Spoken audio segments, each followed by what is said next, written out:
क्या आपको पता है 1 जनवरी क्यों मनाया जाता है? हर वर्ष 31 दिसंबर के बाद 1 जनवरी क्यों मनाया जाता है? हमेशा नया साल बहुत ही धूमधाम से मनाने की प्रथा चली आ रही है। 31 दिसंबर को साल का आखिरी दिन मनाया जाता है और 1 जनवरी को साल की शुरुआत में मनाई जाती है। ओमिक्रॉन वेरिएंट के चलते भले ही इस साल कई राज्यों में पार्टी की मनाही हो गई है और नाइट फ्लू काफ़ी लागू हो गई है, लेकिन इसका मतलब ये नहीं है कि नए साल की खुशी मनाई न जाए। हर साल इस दिन को धूमधाम से मनाए जाते हैं और दुनिया के हर देश में नई सुबह का इंतजार करते हैं। 1 जनवरी खास है, ये सभी को पता है, लेकिन क्यों खास है, क्या आपने कभी सोचने की कोशिश की है? फाइनेंशियल ईयर 1 अप्रैल से शुरू होता है। हिंदी कैलेंडर में दिवाली के बाद भी नया साल मनाने की प्रथा। कुछ जगहों पर लोहड़ी के बाद नया साल मनाया जाता है। ये सब इतना अलग होता है कि 1 जनवरी को ही पूरी दुनिया में नया साल मनाया जाता है। आखिर ये कैसे तय हुआ कि 31 दिसंबर ही साल का आखिरी दिन होगा? आज हम अपना सामान्य ज्ञान बढ़ाते हुए और ये जानने की कोशिश करते हैं कि आखिर इस दिन इतनी खास क्यों होती है। आखिर कब हुई 1 जनवरी को नया साल मनाने की शुरुआत? आप सभी तो यह जानते ही होंगे कि रोमन नंबर सिस्टम से लेकर रोमन कैलेंडर तक पूरे विश्व में रोमन नंबर का बोलबाला है। ऐसा इसलिए माना जाता है क्योंकि ग्लोबल स्तर पर गिनती की शुरुआत वहीं से हुई थी। पहले हर जगह नया साल अलग अलग दिन को मनाया जाता था। आपको शायद ये जानकारी पता न हो, लेकिन भारत की तरह ही अलग अलग देश भी इसे अलग अलग दिनों पर पसंद करते थे।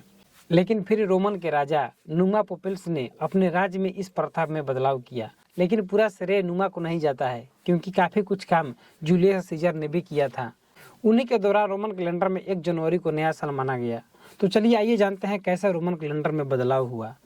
रोमन कैलेंडर में बदलाव की कहानी, दरअसल इससे जुड़ी दूसरी कहानी रोमन शासक जूलियस सीजर से जुड़ी है।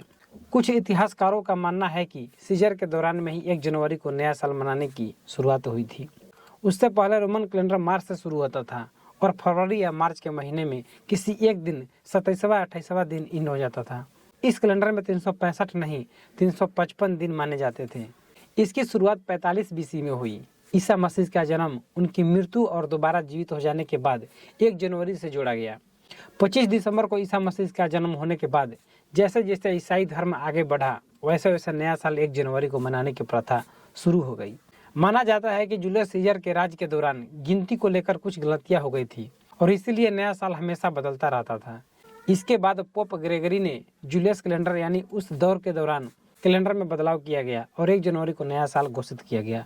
दरअसल उस दौरान जिन महंतों को कैलेंडर बनाने की जिम्मेदारी दी गई थी, वो हमेशा इनमें कई दिन ऐड करते थे ताकि कलेक्शन नोट सही रहे।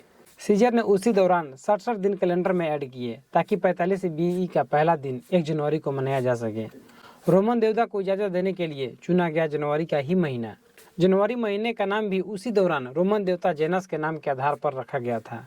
हालांकि सीजर में बनाए गए कैलेंडर में आगे भी बदलाव हुए, जैसे क्रिसमस का दिन तय हो गया, लीप ईयर जुड़ गया। हर दिन जो 11 मिनट का अंतर सीजर के कैलेंडर में आ रहा था, उसे दूर किया गया, लेकिन जो कैलेंडर उस दौर में बना था उसे ही पूरी दुनिया में स्वीकार किया गया और उसे ही मॉडर्न कैलेंडर बनाया गया। यही कारण है कि हर साल 1 जनवरी को मनाया जाता है। अगर आपको यह वीडियो अच्छा लगे तो लाइक करें, शेयर करें। इसी तरह से वीडियो प्राप्त करने के लिए चैनल को सब्सक्राइब करें। मिलते हैं नई वीडियो में। धन्यवाद।